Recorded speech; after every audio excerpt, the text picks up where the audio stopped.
कोई सौगात नहीं दी। देश के प्रधानमंत्री जी को सबसे प्रमुख मांग आज के दिन अगर कोई थी, जो उम्मीद राजस्थान की जनता कर रही थी, वो कर रही थी कि इस ईआरसीपी को राष्ट्रीय परियोजना घोषित करके 90% पैसा केंद्र की सरकार देवे। जो देश के प्रधानमंत्री ने 2 बार कहा था कि ईआरसीपी को राष्ट्रीय परियोजना घोषित कर दूंगा, और वो आज की तारीख में डबल इंजन की सरकार होके भी वो नहीं करके गए। जो यमुना जल समझौते की एमओयू की बात कर रहे हैं, उसके लिए एक वर्ड नहीं बोला, बल्कि झूठ बोला कि जो नर्मदा का पानी है हनुमानगढ़ में, चूरू में, झुंझुनू में आएगा। नर्मदा का पानी कहाँ आएगा? पीने का पानी जालोर, बाड़मेर में, उस साइड में 2-3 जिलों में आ रहा है। इसके अलावा इनका क्या योगदान है?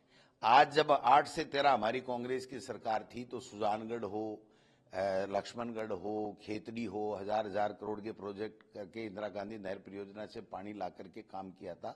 उसके बाद में हमारी सरकार थी तो 2022 जुलाई के अंदर 8,500 करोड़ के लगभग की परियोजना की वित्तीय स्वीकृति जारी हो गई थी, और उसके बाद में उसी पैसे का जो है वो व्यवस्था कर दी गई थी, मैनेजमेंट हो गया था।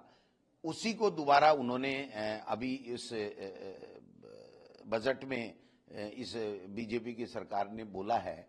तो इनका क्या है? जो वित्तीय स्वीकृति हो गई, फाइनेंस से हो गया, केंद्र का हिस्सा तय हो गया, स्टेट गवर्नमेंट ने हिस्सा दे दिया, वो 8,500 करोड़ के लगभग हमने कर दिया। तो इन्होंने कौन सा पानी की परियोजना की सौगात दी? मेरे समझ के बाहर की बात है। प्रमुख डिमांड यही थी कि राष्ट्रीय परियोजना घोषित हो और उसका पैसे की घोषणा प्रधानमंत्री जी करके जाएं। वो नहीं करके गए हैं। कह रहे हैं हमारे यहाँ उस टाइम पेपर लीक होते थे, आज नहीं होते। आज पेपर हो ही नहीं रहे ना। जो बच्चे हैं, बेरोजगार हैं, वो उनको छला गया है। आप देखिए कि 1 लाख को नौकरी दे देंगे इस साल में। ये फरवरी में बजट आ जाएगा, 1 महीना बाकी है।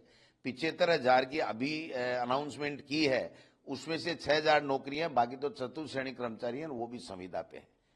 तो पेपर करा नहीं रहे, नौजवानों को नौकरी दे नहीं रहे, किसानों को कोई जो एमएसपी की गेहूं की 2700 रुपए की बात की थी वो भी नहीं दे रहे हैं। जो दूसरे वादे किए थे वो भी कुछ भी नहीं कर रहे हैं। पेट्रोल के लिए खुद देश के प्रधानमंत्री ने कहा था हरियाणा के बराबर रेट कर देंगे। आज भी 11 रुपए 34 पैसे का फर्क है राजस्थान और हरियाणा में प्रति लीटर पेट्रोल के अंदर।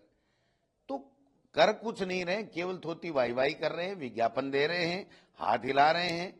राजस्थान की जनता को प्रधानमंत्री जी ने निराश किया है। अब कह रहे हैं कि साहब मध्य प्रदेश से आज एमओयू हुआ है, एमओयू जो भी।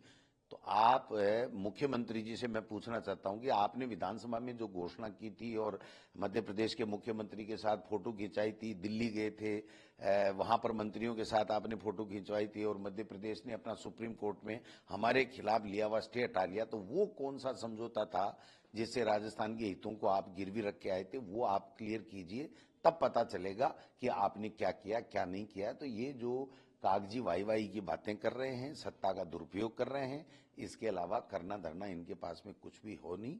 चाहे नौजवान हो, किसान हो, मातृशक्ति हो, चाहे हर वर्ग परेशान है इसमें। और ये जो है वो जश्न मना करके और चले गए, लेकिन राजस्थान को खाली हाथ रखा है। आने वाले समय में आप बताइए, पंचायती राज नगर निकाय में प्रशासक लगा रहे हैं, मतलब 5 साल बाद में कानूनी प्रावधान है उसको नहीं कर रहे। एक 1 नेशन 1 इलेक्शन की बातें कर रहे हैं। ये कोई पास हो जाएगा क्या बिल?